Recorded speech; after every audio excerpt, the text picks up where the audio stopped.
नमस्कार, आज की बात में आपका स्वागत है। आज महात्मा गांधी के नाम पर पार्लियामेंट में जमकर हंगामा हुआ। कृषि मंत्री शिवराज सिंह चौहान ने लोकसभा में मनरेगा की जगह एक नई स्कीम का बिल पेश किया।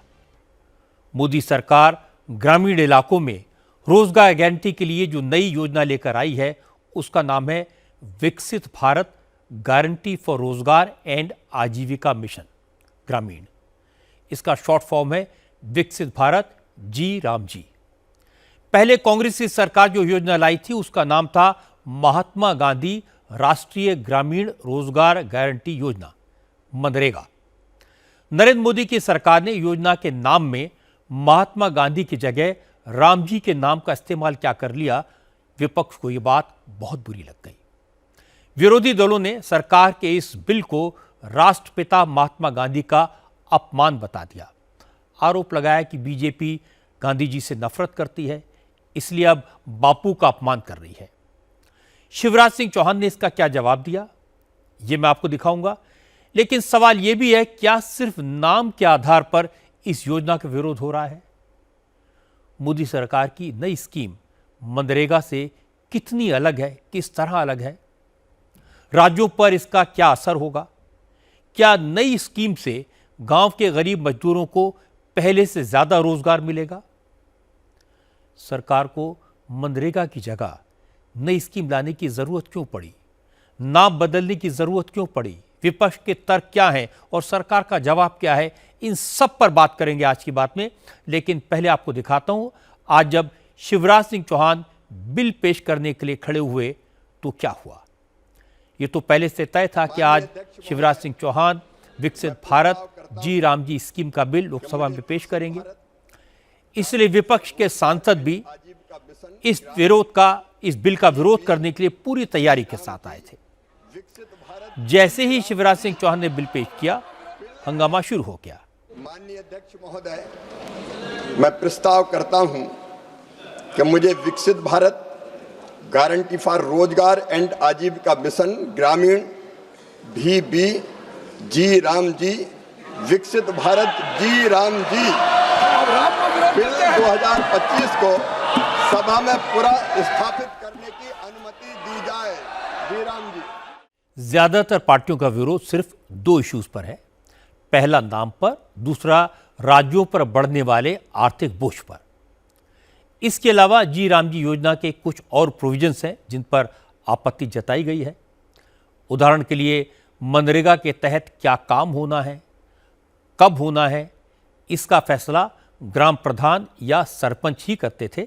लेकिन जी राम जी योजना के तहत मनरेगा के तहत किस ग्राम पंचायत को कितना पैसा मिलेगा, क्या काम होगा, कब होगा, इसका फैसला केंद्र सरकार ही करेगी। इसे विरोधी दलों के नेता पंचायती राज कानून के खिलाफ बता रहे हैं। मनरेगा को लेकर केंद्र सरकार का सबसे ज्यादा झगड़ा पश्चिम बंगाल के साथ है। ममता बनर्जी केंद्र सरकार पर मनरेगा का पैसा न देने का इल्जाम लगाती रही हैं। कोलकाता से लेकर दिल्ली तक आंदोलन कर चुकी हैं। मामला सुप्रीम कोर्ट तक भी पहुंचा हुआ है। इसलिए आज जब शिवराज सिंह ने जी राम जी योजना का बिल लोकसभा में पेश किया तो सबसे कड़ा विरोध तृणमूल कांग्रेस के सांसदों ने ही किया। कल्याण मुखर्जी ने कहा, अब तो साफ हो गया कि मोदी सरकार राज्यों के हक छीनना चाहती है। जो अन्याय अब तक पश्चिम बंगाल के साथ हो रहा था वो अब दूसरे राज्यों के साथ भी होगा।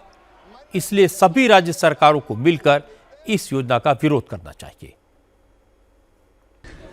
हमको पहले ये था जो मोदी जी पंडित जवाहरलाल नेहरू को उनको अच्छा नहीं लगता है, उनको राजीव गांधी का नहीं अच्छा लगता है, इंदिरा गांधी का नहीं अच्छा लगता है, हम ये भी सोचते थे। ठीक है, अब मैं आपको इस मामले में सरकार का पक्ष सुनवाता हूं। आज शिवराज सिंह चौहान ने पार्लियामेंट में कहा कि मनरेगा के तहत क्या काम हो रहा है, राज्य इसका ब्यौरा नहीं देते। मनरेगा में बहुत करप्शन है, लीकेज बहुत हो रहा है। जब खेती के काम के लिए मजदूरों की जरूरत होती है तब मजदूर नहीं मिलते। इसलिए वक्त के हिसाब से योजना को बदलने की जरूरत है। अब बात बंगाल की। आज ममता बनर्जी ने अपनी ही सरकार के मंत्री और अपने सबसे चहेते अफसरों के खिलाफ एक्शन लिया। असल में गो टूर पर कोलकाता पहुंचे दुनिया के बेस्ट फुटबॉलर लियोनेल मेसी के प्रोग्राम में जिस तरह की गड़बड़ हुई, पश्चिम बंगाल की जो बदनामी हुई, उससे ममता बनर्जी बेहद नाराज हैं। और ममता की नाराजगी का असर यह हुआ कि पश्चिम बंगाल के स्पोर्ट्स मिनिस्टर अरूप विश्वास को इस्तीफा देना पड़ा। आज वृंदावन से हैरान करने वाली खबरें आई। बांके बिहारी मंदिर में 500 साल पुरानी परंपरा टूट जाने का आरोप लगा। 500 साल में पहली बार ठाकुर जी को समय पर बाल भोग नहीं लगाया जा सका और इसके पीछे जो वजह बताई वो और भी चौंकाने वाली है। पता ये चला कि जिस शख्स को ठाकुर जी का भोग बनाने का ठेका मिला है, उसके पेमेंट में देरी हुई, इसलिए उसने बाल भोग तैयार ही नहीं किया। जब सेवायुक्तों ने इस बात पर हंगामा किया, तब आनंद फानंद में बाल भोग का प्रबंध किया गया और काफी देर के बाद ठाकुर जी को भोग अर्पित किया जा सका। हालांकि आज वृंदावन से कुछ अच्छी तस्वीरें भी आई, वो भी आपको दिखा देता हूं। विराट कोहली और अनुष्का शर्मा पूरे भक्तिभाव से प्रेमानंद जी महाराज के एक कांतित में शामिल हुए। विराट और अनुष्का आजकल ज्यादातर वक्त लंदन में रहते हैं, लेकिन विराट को जब भी अवसर मिलता है वृंदावन में प्रेमानंद जी महाराज का प्रवचन सुनने जाते हैं। इस साल में ये तीसरा मौका है जब विराट और अनुष्का प्रेमानंद जी महाराज के आश्रम में पहुंचे।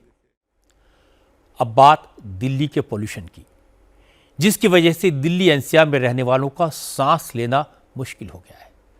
हालांकि 3 दिन तक सीवियर कैटेगरी में रहने के बाद आज सुबह AQI में थोड़ा बहुत सुधार हुआ क्योंकि हवा चलने लगी थी। आज सुबह दिल्ली में AQI 377 था, जबकि कल AQI 498 तक पहुंच गया था। दिल्ली सरकार पॉल्यूशन को कम करने की कोशिशें कर रही है, लेकिन कामयाबी नहीं मिली। गोवा के Birch by Romeo Lane night club के मालिक सौरभ और गौरव लूथरा को आज थाईलैंड से दिल्ली लाया गया। दिल्ली पहुंचते ही दोनों को गोवा पुलिस ने कस्टडी में ले लिया। इसके बाद लूथरा ब्रदर्स को कोर्ट में पेश किया गया। अदालत ने दोनों भाइयों को 2 दिन के लिए गोवा पुलिस के रिमांड में दिया।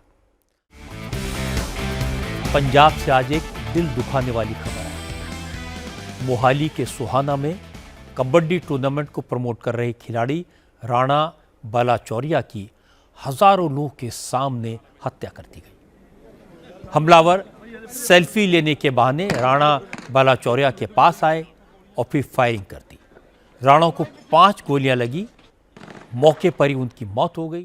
प्रधानमंत्री नरेंद्र मोदी 3 देशों के अपने दूसरे लेग में अफ्रीकी देश इथियोपिया की राजधानी अदीस अबाबा पहुंच गए हैं।